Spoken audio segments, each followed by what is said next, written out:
One day, the father Cassius gets called for a big job and has to leave town.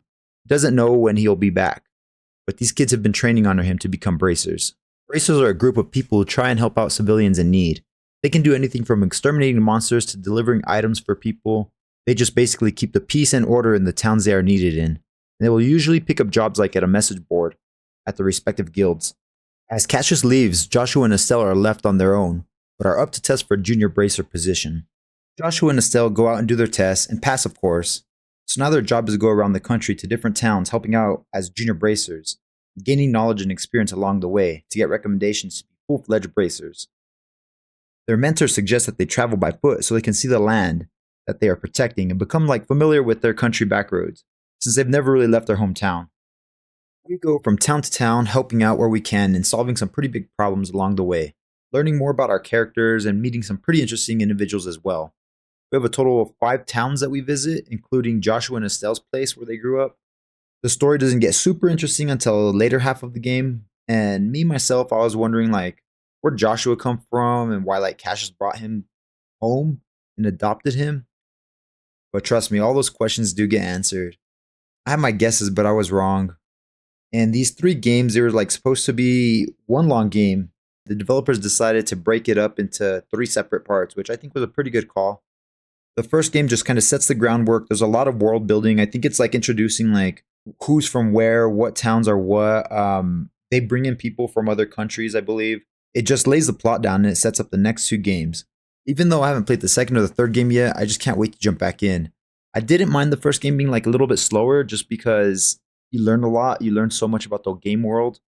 And you can't expect them to cram all that information into one game without it being 200 hours, maybe even more.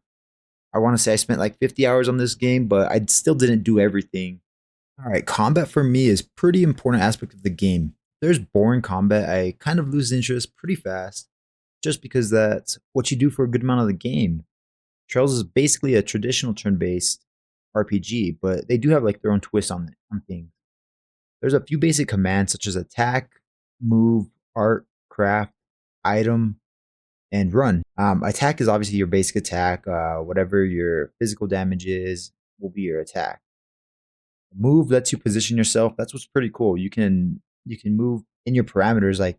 Depending on your character's movement area is how far you can go. The cool thing about the movement, you can actually get attacked in a straight line. You can do AoE.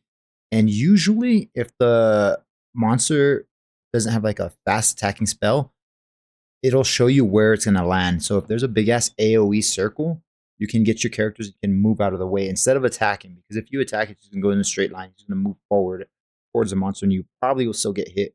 Or if he's doing a straight line attack, it goes across the entire map. Art is basically just your magic attacks. You can have your spells that do attack damage. You can do buffs, debuffs for your party. And then we got craft, which is your unique ability for your character. So Estelle has a staff.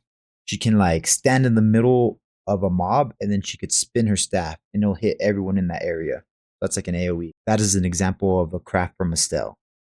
And on craft, if you max out your CP, you can do your special attack. And obviously everyone has their own special attack, and later in the game you get a second one. I don't know if you do a third because I didn't max out my level. And if you do your special attack, it will deplete the entire CP gauge. But you can also stack it twice. So the 100 points will get it to a full CP gauge, and you could also double it up to 200. And it does hit harder, of course. At first, I didn't know what the difference between arts and crafts were, but we got it figured out eventually. Art is magic attacks, basically, and craft is your character unique abilities. If the combat doesn't really build, it really just starts to bore me, especially if it's the same thing over and over and over. I like how they build on the existing combat. They add different layers, they give you more attacks and spells. Yeah, and like I was saying, I really do like the movement system, and all that put together makes for a really fun combat system. Trails also doesn't let you really grind. If you get to a high enough level, they kind of cap you by barely giving you any experience if your level is at a certain number in the story.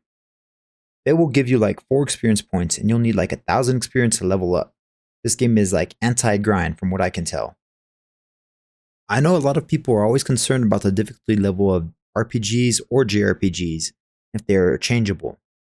You do have a choice of easy, medium, or hard. And there's also Nightmare, but this game wasn't created with Nightmare mode in mind, so it's not really balanced from what I've heard.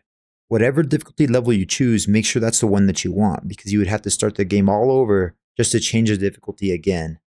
I played on normal and it wasn't super challenging, but I did die a handful of times, especially towards the end. If anyone's played this game on Nightmare, let me know how it was. If you guys haven't heard, they're coming out with a remake of these games called Trails in the Sky First. I don't know if it's going to be an exact remake with new skins or if they're adding anything to the game. It's supposed to be released sometime in 2025, I'm assuming towards the end of the year, but who knows. If it were me, I wouldn't wait, I'd jump on these games ASAP. The only problem is these games are only available on PC, Trails in the Sky 1, 2, and 3. Almost any computer can run these games, the requirements are so low, or if you have an old PSP laying around. I believe all 3 games are on the PSP. Me personally, I'll play the Trails in the Sky trilogy on the computer, all the old school ones, and then I'll be grabbing the remake day 1. That's just how good these games are.